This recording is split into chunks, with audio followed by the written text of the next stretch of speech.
She thought it was just a fake wedding, until the millionaire whispered, "It's all real."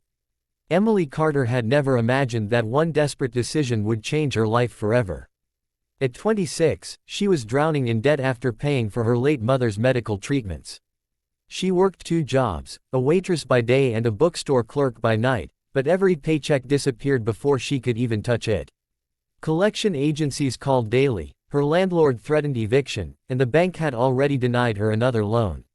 One rainy evening, she sat alone in her tiny apartment, staring at the final eviction notice lying on the kitchen table.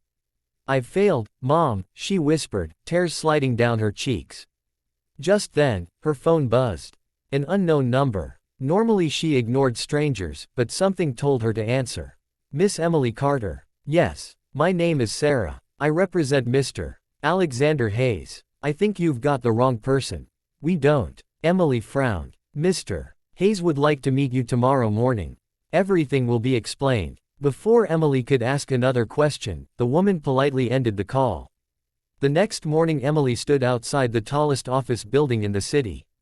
The reception area looked more like a luxury hotel than a corporate headquarters. Marble floors, crystal chandeliers, employees dressed in designer suits. She felt painfully out of place. A woman greeted her warmly. "Miss Carter, please follow me." Moments later she entered a massive office overlooking the skyline. Standing by the windows was a tall man in his mid-30s. Perfectly tailored black suit, sharp jawline, cold gray eyes. Alexander Hayes, one of the country's youngest billionaires. He turned toward her. "Thank you for coming." Emily crossed her arms. "I still don't know why I'm here." He gestured toward a chair. "Please sit." She remained standing. "I'd rather hear the explanation first." To her surprise, he smiled. "You have courage. I have unpaid rent." That earned the faintest laugh from him. Finally he spoke. "I need a wife." Emily blinked.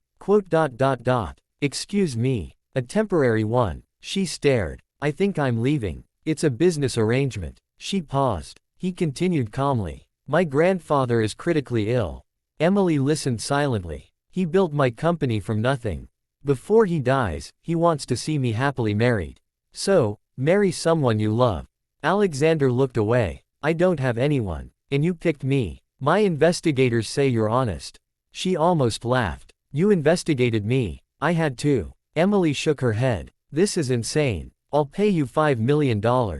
Silence filled the office. $5 million. Enough to erase every debt.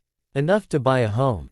Enough to start over. She swallowed hard. "What's the catch? We stay married for 6 months. No physical relationship. You continue living your own life. You simply attend family events and help convince my grandfather that the marriage is genuine." Emily searched his face. "You really expect someone to agree to this?" "I expect someone who needs a second chance." His words hit painfully close. She hated that he was right. "I need time. You have until tomorrow." Emily spent the entire night wrestling with the decision. Her best friend Lily thought it was ridiculous. "You can't marry a stranger. It's fake." Fake marriages become real disasters. Emily laughed nervously. "I know. But $5 million. Lily sighed. "Just promise me you'll protect your heart." Emily promised. She had no intention of falling for an emotionally unavailable billionaire. 2 days later they were standing inside a private chapel.